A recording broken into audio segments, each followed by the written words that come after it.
Hi guys, आपका स्वागत है आपके अपने show MKJ talks for investment इन हिंदी में। कैसे हैं आप भाई? आज छुट्टी का दिन है और छुट्टी के दिन आपको पता है मैं वीडियो लेके आता हूँ ऑप्शन की बात MKJ के साथ। तो इस वीडियो के माध्यम से मैं एक सीरीज़ बना रहा हूँ अपने स्टूडेंट्स के लिए, यूट्यूब के और व्हाट्सएप के स्टूडेंट्स के लिए एक प्रॉपर सीरीज़ बन रही है, ताकि जब वो मेरे स्टूडेंट्स बनते हैं, ज्वाइन करते हैं, तो एक पूरी सीरीज़ मिल जाए जिससे वो अपनी एजुकेशन पूरी कर सकें। और ये जो महीना इस बार का गया, मैं बात कर रहा हूँ अगस्त एक्सपायरी की, एक भयंकर एक ख़तरनाक महीना था जिसमें हमने एक अजीब सा विरोधाभास बाज़ार में देखा कि इंडेक्स तो पस्त है, शेयर्स नहीं, इंडेक्स तो मस्त है पर शेयर्स पस्त है। मस्त इंडेक्स, शेयर्स पस्त, मतलब ये हुआ इंडेक्स तो चढ़ा हुआ था पर शेयर मरे हुए थे। ये एक ऐसा दिन था, ऐसा महीना था जिसमें ऑपरेटर ने, कहते ना कि एक बड़ा ही अजीब सा षड्यंत्र गेम रचा, जिसके चलते उसने इंडेक्स को भगाया। कोई भी इंडेक्स देखेगा विदेशी, कोई भी अंतर्राष्ट्रीय स्तर पे गया, भारत का देश जो है रोज़ लगातार नए लाइफ टाइम हाई बना रहा है, जबकि यहाँ ढेरों शेयर्स चंद शेयरों के बेसिस पर चढ़ाया गया, ढेरों शेयर के बेसिस पर बाजार को बुरी तरह गिराया गया। फार्मा सेक्टर के कितने शेयर्स थे जो 40% गिर गए, अपने 5-5, 6-6 साल के लो पे आ गए। कुछ यही हाल ऐसे शेयर्स हो गए, आइडिया को बड़ा मारा गया, LIC हाउसिंग फाइनेंस को मारा गया, जी को देखिए उसके तो पूरे ही कपड़े उतार दिए। मतलब फहरिस्त शेयरों की बहुत लंबी है जिसमें आप देखेंगे ढेरों शेयरों को मारा गया।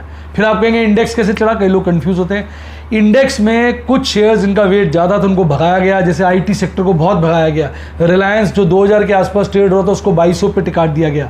HUL जो भाई साहब 2300-2400 चलता था उसको 2600-2700 के आसपास ले गए। इसके चलते क्या हुआ कि जो वेट्स के हिसाब से मैनिपुलेशन करके बाजार को बढ़ा दिया गया। अगर राइज और फॉल का रेशो देखोगे तो 4-5 गुना शेयर सदा राइस वाले शेयरों के मुकाबले गिरे हुए होते थे। ऐसे में हमारी ढेरों पुट्टे इन द मनी हो गई। तो एक बार जब महीना चल रहा था तो मेरे मन में लगातार ख्याल आ रहा था कि यार कहीं इस महीने घाटा तो नहीं हो जाएगा। पर प्रभु के आशीर्वाद से, प्रभु की कृपा से, आपकी शुभकामनाओं से मैं सदा आपको लाइव डेमोन्स्ट्रेशन देने के चलते बहुत प्रिकॉशन लेके चलता हूँ, चारों तरफ बाजार को फैला के चलता हूँ, जिसके चलते आपने देखा भयंकर बढ़िया बहुत ज़बरदस्त प्रॉफिट हमने इस महीने भी निकाल लिया। पर इस महीने की जो कश्मकश थी, जिसमें बाजार बढ़ा, बाजार गिरा, उसमें कई बेहतरीन लेसन्स हमको सीखने को मिले। कोई चौंका देने वाली चीज़ों का हमें ज्ञान हुआ जो हम आगे अपनी रणनीति में अंदर लेके चलेंगे, ताकि हम और सक्षम होके और सुदृढ़ होके इस ऑपरेटर रूपी दानव का मुकाबला कर सकें। नाश तो उसका करना ही नहीं है, ऑपरेटर है तो बाजार है, पर हम तो उसका सामना करेंगे और उसको हरा के उसके ऊपर जीत पाएंगे। इस दृढ़ निश्चय के साथ मैं आपको अपनी लाइव डेमोन्स्ट्रेशन लगातार देता रहता हूं और आने वाले वक्त में भी दूंगा। बहुत से लोग जब दिखते तब जब कह रहा वक्त पूरा कहते हैं when times are tough, when goings are tough, tough become goings. मतलब जब वक्त खराब होता है, तो जब वक्त खराब होता है, जब मतलब कहते हैं जब वक्त बड़ा कठिन होता है, बुरा होता है, तो जो मजबूत लोग होते हैं वो आगे बढ़ते रहते हैं। यानी कहने का मतलब हो गया, इंग्लिश में ज़्यादा अच्छा बन रहा है, हिंदी में इसका बनाना मुश्किल हो रहा है। When goings are tough then tough becomes going, यानी जब वक्त टफ चल रहा है तो टफ लोग जो है चलते रहते हैं। यानी कि हमने इस कहना चाहिए प्रोवर्ब को फॉलो किया और उसके चलते हमने अपने आप को टिकाए रखा। पर इसमें हमें भयंकर चौंका देने वाले लेसन सीखने को मिले, जिनकी चर्चा मैं आज की वीडियो में करूँगा। आज की वीडियो आपको बहुत ज़्यादा प्रोटेक्ट करेगी ऑपरेटर रूपी दानव का एक कहते हैं ना कॉन्फिडेंस के साथ मुकाबला कर दें। नंबर 1, अवॉइड करिए किसी भी एक कंपनी में मल्टीपल ट्रेड्स करने की। एक रीज़न फंसने का हमारा ये भी था कि हम मल्टीपल ट्रेड्स करते हैं, लेकिन थोड़ा समझना है, मैं मल्टीपल ट्रेड करता हूँ इसका मतलब ये नहीं है कि कोई भी मल्टीपल ट्रेड करे। आप समझिए ना, मेरे को 300 पोजीशंस बनानी है, तो 300 पोजीशन अगर मुझे बनानी है तो मैं एक कंपनी में अगर 2 या 3 ट्रेड कर लेता हूं तो कोई दिक्कत नहीं है, क्योंकि मैंने 300 पोजीशंस बनानी है। लेकिन जिसने 4 पोजीशन बनानी है, 10 पोजीशन बनानी है, 15 पोजीशन बनानी है, 20 पोजीशन बनानी है, वो एक कंपनी में मल्टीपल ट्रेड अवॉइड करे। अगर उसकी number of position sufficiently large है, जैसे 20 हैं, 25 हैं, 30 है, तो एक की जगह 2 बना सकता है।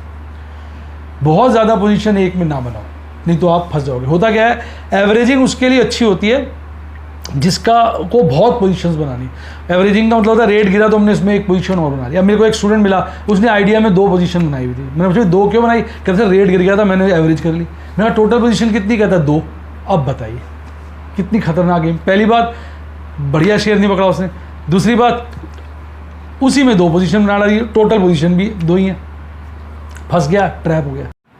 अब मेरा एक स्टूडेंट है, लगातार बार बार पूछे जाए सर जी कब चलेगा, जी कब चलेगा, जी कब चलेगा, सर जी का चार्ट देखिए ना, जी का चार्ट देखिए ना, जी का RSI देखिए ना, जी का RSI देखा। मैंने पूछा भाई जी पे कितनी पोजीशन बना ली? बोला सर मैंने बना ली है 5। मैं टोटल पोजीशन कितनी है? सर टोटल पोजीशन जो मेरी है 40 है। मैं 40 में 5 थे, 1 की ज़्यादा होगा बेटा। बोला सर बस मुझे गुस्सा आ गया, मैंने बहुत सारी पोजीशन बना दी। अब अगर गुस्सा आप शेयरों में निकालोगे तो कैसे चलेगा? ये गुस्सा निकालने की जगह थोड़ी है, ये तो दिमाग से काम लेने की जगह है। यानी पहला नियम ये हो गया, पहला लेसन ये सीखा कि एक में मल्टीपल ट्रेड नहीं बनाने, स्पेशली उन लोगों ने जिनकी नंबर ऑफ पोजीशंस कम है। हाँ आपकी पोजीशन 100 में तो आप मल्टीपल ट्रेड बना सकते हैं, उसमें भी ज़्यादा मत बनाइए। जैसे मैं भी कई कंपनियों में 8-8, 9-9 ट्रेड में फंस गया, तो वो भी मेरे लिए ज़्यादा थे। ऑल्दो 300 में 9 ट्रेड भी अगर एक कंपनी में ले ले तो 3% ही होते हैं, लेकिन फिर भी मैं कहूँगा ये ज़्यादा थे। यानी 9-9 ट्रेड तो मुझे एक कंपनी में लेना चाहिए, तो कुछ कंपनियों में 8-8, 9-9 ट्रेडों में फंस गया। पहला। दूसरा लर्निंग है, जब भी फ्यूचर कॉल स्ट्रेटेजी लगाओ उसमें दूसरा ट्रेड तभी लो जब लॉस काफ़ी हो जाए। तो कई चीज़ों में बड़ा कॉन्फिडेंट था तो मैंने बहुत सारे ट्रेड एक साथ ले लिए। फिर क्या वो शेयर काफ़ी गिरा तो मैं ट्रेड लेते हुए संकोच कर रहा था, क्योंकि मैंने ऑलरेडी ऊपर ट्रेड ले लिए थे।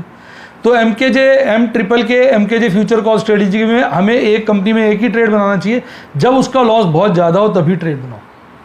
नंबर 3, जिनके नंबर ऑफ ट्रेड्स कम है उनको high profile company, specifically Nifty 50 कंपनियों में ट्रेड करना चाहिए। फिर जब आप उसमें कर लेते हैं, यानी ये कह सकते हैं आप अपने टोटल नंबर ऑफ ट्रेड्स का 60% आपके निफ्टी 50 में होने चाहिए, 20% आपका मिड कैप में होने चाहिए और 20% बाकी रिस्की में आप ले सकते हो। 20 की जगह 10 ही लो तो ज़्यादा अच्छा, जितना कम करोगे उतना रिस्क बेटर हो जाएगा। तो ये अगला हमें लर्निंग मिली। फिर एक लर्निंग हमें और बड़ी भारी मिली कि हम क्या करते हैं, अपना पूरा मार्जिन यूज़ कर लेते हैं। जैसे हमारे पास मार्जिन अवेलेबल है 2 करोड़ रुपए और हमने अभी ट्रेड लिए जिसमें मार्जिन लगा हुआ है 1.25 करोड़, तो हमें लगता है 75 लाख खाली पड़े, इसको और यूज़ करो और यूज़ करो। ये ठीक नहीं है। आपको अपना मार्जिन कोशिश करना है 50% पड़ा ही रहे अनयूज। जब आप 50% अनयूज की कोशिश करेंगे तो वो ऑटोमेटिकली क्या होगा, 25% ही रह जाएगा, क्योंकि आपको मौके मिलेंगे, आप ट्रेड ले लोगे। लेकिन आप पहले से सोच के चलोगे मुझे मार्जिन ज़्यादा यूज़ करना है, तो आपके पास बचेगा नहीं। तो ये हमें एक और लेसन मिला। एक लेसन और मिला कि लोग ने, मैंने पूछा एक बंदे से, एक स्टूडेंट से, भी तूने इतनी पुट्टे क्यों बेच दी? सर मुझे लगा इन द मनी नहीं होंगी। ये गलती है। जब भी पुट बेचो तो ये मान के चलो वो इन द मनी हो जाएगी। सीधी सीधी बात, मान के चलो इन द मनी हो जाएगी और उसकी रणनीति तैयार करके चलो। क्योंकि अगर आप मान के चलोगे इन द मनी हो जाएगी और सारे ट्रेड करोगे तो होगा कि आपकी 10%, 20% पुट्टे इन द मनी हो जाएगी। और जब आप ये ट्रेड सोच के करोगे कि ये तो इन द मनी होंगी नहीं, तो आपकी 80-90% इन द मनी हो जाएगी और आप घबरा जाओगे, आप भटक जाओगे। एक और में हमने लर्निंग सीखी, जो मैंने बताया कि एवरेज नहीं करनी होती है इसमें ज़्यादा। एवरेज गैप पे करिए, और अगर आपके नंबर ऑफ ट्रेड्स कम है तो एवरेज आप करिए ही मत। एक में अगर लॉस है तो रहने दीजिए उसको, ये मत करिए मैं उसको अब एवरेज कर लेता हूँ मुझे ज़्यादा मुनाफा हो जाएगा, क्योंकि आप संभाल नहीं पाएंगे अपना रिस्क। आपको रिस्क प्रोफाइल को समझना है। देखो कॉपी करना कोई बुरी बात नहीं है। मैं आपको एक किस्सा सुनाता हूँ। एग्जाम स्कूल के दिनों की बात है, हम लोग एग्ज़ाम दे रहे थे, मेरा 9th की बात है ये। तो तैयारी किसी ने की नहीं थी, 4 जने बैठते थे, एक बच्चा खिड़की के पास थी, हमारी रो में 4 बैठते थे, एक खिड़की के पास बैठा हुआ था कॉर्नर पर, फिर एक बच्चा था, फिर एक बच्चा था, फिर मैं था, यानी 4 जने थे। मैं एक कॉर्नर पे था जहाँ पे टीचर वॉक कर सकती हैं, और बच्चा एक दूसरा जो कॉर्नर पर था वो खिड़की के पास था। खिड़की वाले ने किताब खोली, अब किताब खोली, उसकी कॉपी उसका साथ वाला बच्चा कर रहा था, उसकी कॉपी उसका साथ वाला कर रहा था, और मैं अपने साथ वाली की कर रहा था। हम 4 जने कर रहे थे, यानी चारों कॉपी ही कर रहे थे, क्योंकि एक बुक से कर रहा था, बाकी हम एक दूसरे की कर रहे थे, क्योंकि बुक सारे खोल नहीं सकते थे। तो हमने सभी ने कॉपी किया। अब मैंने थोड़ी सी उसमें समझदारी दिखाई, मैं डर गया, मैंने कहा कॉपी कर रहा हूँ, फंस जाऊँगा। क्यों कि बाद में पता चलेगा कॉपी लिखा गया। तो मैं क्या करता था, उसका पढ़ता था अपने साथ वाले का और अपनी भाषा में लिख देता था, उसका पढ़ता था अपनी भाषा में लिख देता। मैं कॉपी तो करता था, मतलब पढ़ के ट्रांसलेट करके, एक्टिव पैसिव कहते हैं ना, जैसे कहते हैं राम इज ईटिंग फूड, तो मैं सेंटेंस लिख दूंगा food is being eaten by Ram, point आगे पीछे करके लिख देता था। यानी मैं थोड़ी सी प्लानिंग कर रहा था। तो हुआ क्या, मैं तो क्लास में आ गया, फर्स्ट या सेकेंड मुझे याद नहीं है, फर्स्ट टाइम ही आया था, फर्स्ट या सेकंड आया था शायद, मैं क्लास में सेकंड आ गया। और हाँ सेकंड ही आया था, क्योंकि फर्स्ट तो मैं 12th में आया था, जब फाइनल एग्जाम कर रहा था टाटा बाय बाय करके स्कूल को गया। फर्स्ट मैं एक ही बार आया था और वो 12th में आया था, तब मैं गोल्ड मेडल भी मुझको मिला था। तो उससे पहले मैं सोचते रहता था फर्स्ट जाऊँ, और पहली बार जब सेकंड भी आया था तो चीटिंग की बदौलत आया था। लेकिन अकल के लिए क्या चाहिए, नकल के लिए क्या चाहिए, अकल। तो मैंने नकल के लिए अकल वाला फॉर्मूला लगाया, जिसके चलते मैंने सिर्फ नकल अकल से करी। यानी कहने का मतलब है कि कोई आपका जानकार है, ब्रदर है, सिस्टर है, मेरे डेमोज हैं, कुछ भी है, आप उसको कॉपी करें, इसमें कोई हर्ज नहीं होता वैसे, पर कॉपी के लिए अकल भी तो लगाएं, नकल के लिए अकल लगानी पड़ेगी। भाई मान लो मैं कोई रिस्की ट्रेड कर रहा हूँ, मेरी बहुत सारे पोजीशन है, 300 पोजीशन है, उसमें से मैंने 3-4 आइडिया के ट्रेड कर लिए, कोई फर्क नहीं पड़ता। आपकी 5 पोजीशन है, आपने 5 में 3-4 ही आइडिया के कर दिए, तो आप फंस गए। यानी आपको अपने रिस्क प्रोफाइल के हिसाब से ट्रेड ले लेना। यानी जब भी आप नकल करें तो अकल जरूर लगाएं, इमोशनल होकर ना लगाएं। ये एक निर्णय मिला। एक निर्णय में ये सीखा कि आपकी पोजीशन ना वेल डाइवर्सिफाइड होनी चाहिए। ये सबसे बड़ा इस एक्सपायरी का हमारे लिए टीचिंग था कि सारी पोजीशन वेल डाइवर्सिफाइड होनी चाहिए। क्यों? क्योंकि ऑपरेटर बाजार में ना सारे सेक्टर्स नहीं गिराता, सारे नहीं चढ़ाता, एक सेट ऑफ सेक्टर्स गिरा देगा, एक सेट ऑफ सेक्टर्स चढ़ा देगा। तो लोग क्या करते हैं, जिसका प्रीमियम ज़्यादा होता है वो ही पुट्टे बेचते हैं। जिन केसेस में प्रीमियम ज़्यादा होगा उसमें खतरा ज़्यादा है, ऑपरेटर उसमें गेम खेल रहा होगा, बड़े बड़े प्रीमियम देके आपकी पुट्टे खरीद रहा होगा ऑपरेटर ही। आपको लगा प्रीमियम बड़ा अच्छा है, इसकी पुट बेचते हैं, इतना मनी नहीं होगा, वो खरीद कौन रहा होता? ऑपरेटर। वो इसलिए ज़्यादा प्रीमियम आपको दे रहा होता है, वो आपसे प्रीमियम पे खरीद लेता है, उसको पता है मैंने शेयर को मारना है, इतनी तेजी से मारता है कि आपकी धोती लुंगी सब खुल जाती है। पर हमें पता नहीं होता इसकी। जिसका एग्जाम्पल है आपका LIC हाउसिंग, उसके प्रीमियम रिलेटिवली ज़्यादा थे। मैंने अपने व्हाट्सएप के स्टूडेंट्स को कंपेयर करके भी दिखाया था, जब वो मैसेजेस कर रहे थे कि सर इसका प्रीमियम कहाँ ज़्यादा है, मैंने कंपेयर करके दिखाया था। आइडिया, जी, इनके प्रीमियम बड़े अट्रैक्टिव हो गए थे, तभी तो इसको उसने मारा बुरी तरह से, और सबको सारी पुट्टे ऑपरेटर ने खरीदी है। कॉलें बेची, पुट्टे खरीदी। आप देखेंगे at a point of time कॉलों का प्रीमियम कम था, पुट्टों का ज़्यादा था, क्योंकि कॉल वो बेच रहा था, पुट वो खरीद रहा था, दोनों जगह फंसा रहा था। कॉल सस्ती कर करके बेच रहा था, सॉरी गलत बोल गया, कॉलों का प्रीमियम कम था और पुट्टों का करीब प्रीमियम ज़्यादा था। उस वक्त वो दोनों ही बेसिकली जो है कॉलें बेच रहा था, पुट्टे खरीद रहा था। अट्रैक्ट कर रहा था ना आपको पुट्टे खरीदने के लिए ज़्यादा प्रीमियम देके, और कॉल आराम से बेच रहा था, दोनों जगह उसने मुनाफा कमाया।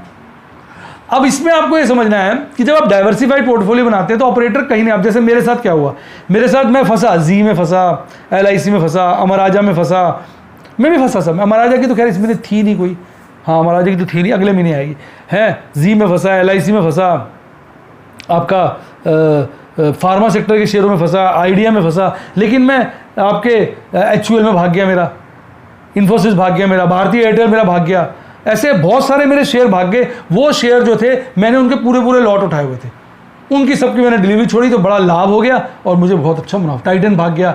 तो होना क्या चाहिए, जब इन द मनी होती है पुट, तो लोग शेयर लेते हुए डरते हैं। मैंने पूरे के पूरे लॉट उठाए हुए थे, तो जब वो भागे तो मुझे कोई स्ट्रेस नहीं था, मैंने कॉल स्क्वायर ऑफ करके सारे शेयरों की डिलीवरी छोड़ दी। तो मैं इधर फंसा, उसमें थोड़े बहुत लॉस बुक किए मैंने, थोड़े अच्छे खासे लॉस बुक किए, दूसरी जगह अच्छे प्रॉफिट बुक किए, तो नेट FNO में भी मेरा प्रॉफिट आ गया, जैसा कि मैंने कल के PNL में शेयर किया था। और कैश सेगमेंट में जो मैंने शेयरों की डिलीवरी छोड़ी उसमें ढेर प्रॉफिट आ गया। अब इनमें जिन जिन शेयरों में ज़्यादा लॉस था सबकी मैंने डिलीवरी ले ली और मैंने उनकी अब कॉलें बेचनी शुरू कर दी। आपको पता होगा कल परसों भी मैंने, अगर मेरे लाइव डेमोन्स्ट्रेशन देख लूँगा, मैंने ढेरों कॉलें बेची है कल ही कल में। थर्सडे को एक्सपायरी खत्म हुई, फ्राइडे नया शुरू हुआ, बाजार थोड़ा चला हुआ, तो मैंने बहुत सारी कॉलें बेच दी, क्योंकि सबकी मेरे पास डिलीवरी पड़ी। अब ये सारी कॉलें इन द मनी हो जाए, मैं सारी की सारी डिलीवरी छोड़ दूंगा। पेट्रोनेट हो गया था, याद करो, पेट्रोनेट मैंने जुलाई एक्सपायरी में 2 लॉट उठाए थे, इन द मनी हो गए थे, वो दोनों लॉट मेरे इसमें इन द मनी हो गए कॉल बेचने पर। दोनों जुलाई में आए, अगस्त में चले गए और मोटा मुनाफा देके मेरे को चले गए। महिंद्रा नहीं करके गया, वो अब चला जाएगा, महिंद्रा फाइनेंस। तो इस तरीके से आपको ना पोजीशन को लेके चलना पड़ता है। तो ये एक्सपायरी जबरदस्त प्यारी एक्सपायरी थी, जिसमें हमें लाखों का ज्ञान मिला, करोड़ों का ज्ञान मिला। ये हमारे आने वाले ट्रेड्स में बहुत ज़्यादा हमारे को मदद करेगा, हेल्प करेगा, और हम एक अच्छे दृढ़ संकल्प के साथ अगर चलेंगे तो बहुत मजबूत आने वाले वक्त में इन्वेस्टर बन के निकलेंगे। और ये सही वक्त होता है सीखने का। लोग क्या करते हैं, जब सीखने का वक्त होता है डर के मारे छोड़ ही देते हैं शेयर मार्केट। मेरे साथ भी ऐसा होता था। लेकिन ये जो वक्त होता है जब ऑपरेटर लूट रहा होता है, मार्केट बचा रहा होता है, ये सही वक्त होता है अच्छे शेयरों को पकड़ने का, अच्छी पुट्टों को पकड़ने का, पुट्टे जो इन द मनी आ जाए उसकी डिलीवरी उठाने का, पेशेंस से वेट कर देगा, फिर कॉलें बेच के मोटा प्रॉफिट कमाने का। तो मैं कहूँगा कि ये लर्निंग का वक्त है। इस वक्त अगर आपने नंबर ऑफ ट्रेड्स धीमे कर दिए कोई दिक्कत नहीं, शांति से काम करो, पर लर्न करते रहो, लर्निंग मत छोड़ो। अगर आप लर्न नहीं करोगे ऐसे वक्त में तो फिर आप ट्रैप हो जाओगे। मैं पहले ट्रैप हुआ था भारती में, तो मैं डर डर के डिलीवरियां ले रहा था। पेट्रोनेट में मैंने खुल के डिलीवरी ली, 2 इन द मनी दोनों को डी। कल बायोकॉन इन द मनी आया, उसकी भी ले ली। गेल प्रॉफिट में था, इन द मनी था, मतलब जैसे वो 5 रुपए की मैंने पुट बेची और 2 रुपए में स्क्वेयर ऑफ कर दी, 3 रुपए का फायदा हुआ ना। फिर भी मैंने उसकी क्या करी, डिलीवरी उठा ली, फ्यूचर खरीद लिया उसका मैंने, और उसकी कॉल मैंने हाथ की यार कल बेच दी, यानी फ्राइडे को। तो इसका मतलब क्या हुआ, मोटा मुनाफा हो गया उसमें। तब भी 3 रुपये बच गया, 5 रुपये की कॉल बेचे, अगर शेयर भाग गया, कॉल इन द मनी होगी तो 7-8 रुपये मुझे और मिल जाएंगे, 7 और 5 12 मिल जाएंगे, 3 महीने मिल चुके, 15 6100 का लॉट है, 15 × 61 कर दो, 1 लाख के आसपास का प्रॉफिट हो जाएगा उसमें। तो इस तरीके से जब आप गेम बना के चलते हो, कॉन्फिडेंस के साथ चलते हो, तब आपको मिलती है जीत, नहीं तो आप फंस जाते हो। तो ये वक्त सीखने का मौका बिल्कुल ना छोड़े। लाइव डेमोन्स्ट्रेशन बहुत ज़बरदस्त आ रहे हैं। सब्सक्राइब के साथ ज्वाइन का बटन है, आप उसको ठोक दें, सारे यूट्यूब के स्टूडेंट प्लान आ जाएंगे। बैरल, ओपल और प्लैटिनम हैं 2 ऑप्शन ट्रेड के, उनको आप जरूर ज्वाइन करिए, क्योंकि उसी में मैं आपने सारे आपको लाइव डेमोन्स्ट्रेशन देता हूँ। भले ट्रेड मत करिए, मैं कह रहा हूँ ट्रेड करने की जरूरत नहीं है, 2 महीने 3 महीने सीखो। कई लोग सोचते हैं हमने ट्रेड तो करना नहीं, अभी क्या करेंगे ज्वाइन करके, ना, गलत है।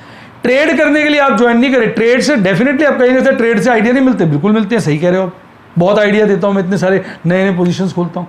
लेकिन बेटा अगर कुछ एक महीने काम में आइडियाज़ आपको ट्रेड नहीं भी करना है, तो वो सीखने का मंथ है ना, फंसे हुए तो उसमें तो आपने सीखना है। सीखोगे तो आगे आपके ट्रेड बेहतरीन होंगे ना। सीखने की गतिविधि को मत तोड़ो। और यही चीज़ अगर व्हाट्सएप पे सीखनी है तो 2 प्लान है, बैरल और रूबी, और उसके लिए मेरी टीम को कॉल करिए 70 11 323 077 70 11 323 077, डिस्क्रिप्शन बॉक्स में भी दिया हुआ। एक अच्छा डीमैट अकाउंट जरूर होना चाहिए ताकि ट्रेड आपके बड़े फास्ट हो। उसका लिंक भी मैंने डिस्क्रिप्शन बॉक्स में दिया हुआ अपने वाला। प्रभु के आशीर्वाद से, मेरी शुभकामनाओं से आपको अच्छा मुनाफा होगा। और ये आ गया आपका टेलीग्राम चैनल का लिंक, जिसने इसको ज्वाइन किया उसकी लाइफ जिंगा लाला। इसी के साथ साथ bye bye, god bless you, happy investing. और मैं आपसे कह रहा हूँ स्टॉक मार्केट के बेताज बादशाह बने।